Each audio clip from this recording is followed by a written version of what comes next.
Assalamualaikum warahmatullahi wabarakatuh.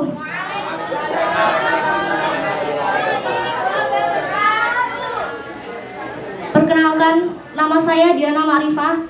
Saya mondok di Darul Tauhid sudah berjalan selama 3 tahun berjalan. Saya duduk di kelas 3 MA Terpadu Darul Tauhid Al-Alawiyah, Jepara. Saya berasal dari Bontang, Kalimantan Timur. Saya tampil untuk kedua kalinya untuk tampil sebagai Hifdzul Mutun dan menjelaskan keterangannya. Kali ini saya akan menerangkan tentang sholat berjamaah dan sholat jamak qashar. Bismillahirrahmanirrahim. Faslun wa sholatul jamaati sunatun muakkadatun. Wa alal ma'mum ayan yal itimam dunal imam wa yajuzu ayatamal hurru bil abdi wa yajuzu ayatamal hurru bil abdi wal baligu bil murahik. Wala tasihu qudwatun rajulun bimra'atin wala qari'in bi ummiyin wa ayyu maudiin sholat fil masjidi bi sholatil imam fihi wa huwa alimun bi sholatihi ajza'ahu ma lam yataqaddam alaihi wa in sholat fil masjidi wal ma'mum kharijal masjid qariban minhu wa huwa alimun bi sholatihi wa laha ila hunaka jaza. Pasal ini menerangkan tentang hukumnya sholat berjamaah. Jadi, sholat berjamaah itu kan hukumnya sholat sunnah muakkad.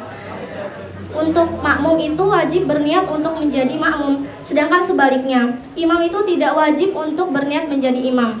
Jadi wajib berniat menjadi makmum itu berniat itu hanya makmum saja yang berniat untuk menjadi makmum. Dan diperbolehkan bagi orang yang merdeka itu bermakmum kepada orang yang menjadi budak. Terus dan orang yang balik itu juga boleh bermakmum kepada orang yang murahik atau orang yang bakal menjadi balik, OTW balik gitu. Terus tetapi tidak sah jika seorang laki-laki bermakmum kepada perempuan dan orang yang bagus bacaannya itu bermakmum kepada orang yang cacat bacaannya. Seperti orang yang sudah lancar membaca Al-Qur'annya, yang sudah fasih dalam pelafatan membaca Al-Qur'annya, itu bermakmum kepada orang yang baru belajar Al-Qur'an. Itu tidak sah sholatnya. Dan ketika sholat di dalam masjid, seorang makmum itu tidak harus sholat di dekatnya seorang imam. Jadi kalau makmumnya sholat di pojokan, di tengah, di belakang, itu boleh-boleh aja. Asalkan si makmum itu tahu sholatnya imam dan makmum itu tidak mendahului sholatnya imam. Jadi makmum itu mengetahui ketika imamnya ruku, sujud, takbiratul ihram, dan salam. Jadi makmumnya kan gak mendahului sholatnya imam.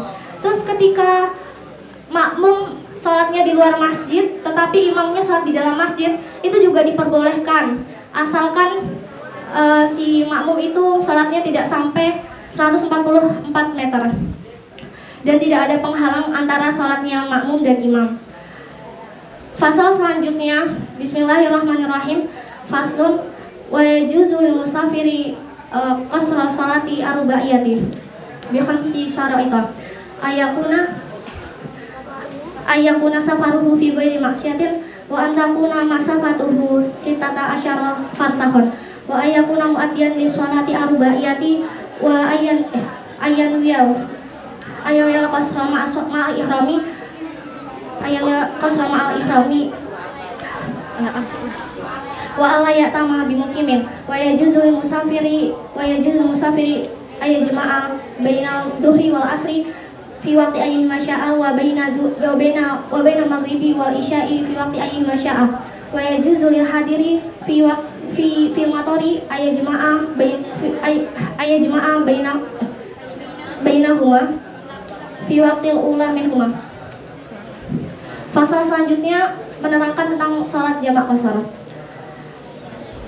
Diperbolehkan bagi seorang musafir atau yang berpergian untuk mengqashar sholatnya atau meringkas sholatnya, tetapi yang jumlah rakaatnya ada 4 rakaat.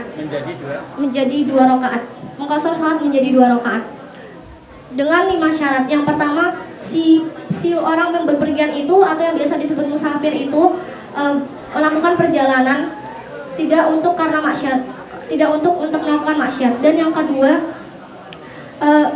si musafir itu melakukan perjalanan melampaui jarak atau sampai di jarak 16 farsah atau diperkirakan 89 km.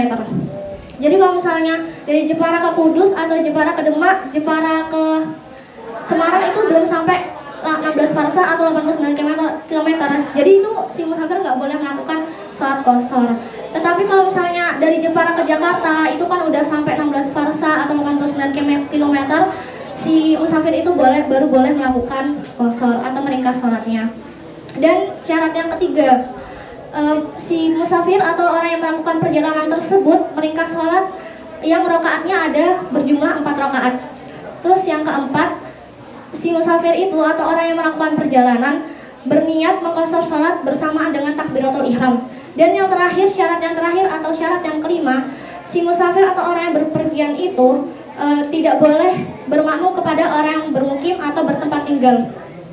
Diperbolehkan juga bagi musafir atau orang yang melakukan perjalanan untuk menjamak sholatnya, seperti misalnya sholat duhur dan asar, terus sholat maghrib dan isya. Kalau misalnya orang mau menjamak sholatnya duhur dan asar, misalnya melakukan sholatnya di duhur, itu berarti biasanya dinamakan jamak takdim. Kalau misalnya menjamak sholatnya di asar, itu dinamakan jamak takhir. Tergantung si musafir itu mau melakukan sholatnya di duhur atau di asar, di awal atau di akhir gitu. Terus kalau misalnya orang yang bertempat tinggal atau orang yang bermukim, itu juga diperbolehkan untuk menjamak sholat. Jadi bukan hanya musafir atau orang yang melakukan perjalanan saja yang boleh melakukan jamak, tetapi orang yang bertempat tinggal atau yang bermukim itu juga boleh melakukan jamak. Seperti orang yang berada di masa-masa musim hujan. Kalau musim hujan itu orang yang bermukim atau bertempat tinggal itu boleh melakukan jamak, tetapi dia menjamak sholatnya di waktu yang pertama, misalnya duhur atau maghrib, di waktu yang awal diambilnya. Sekian, wassalamualaikum warahmatullahi wabarakatuh.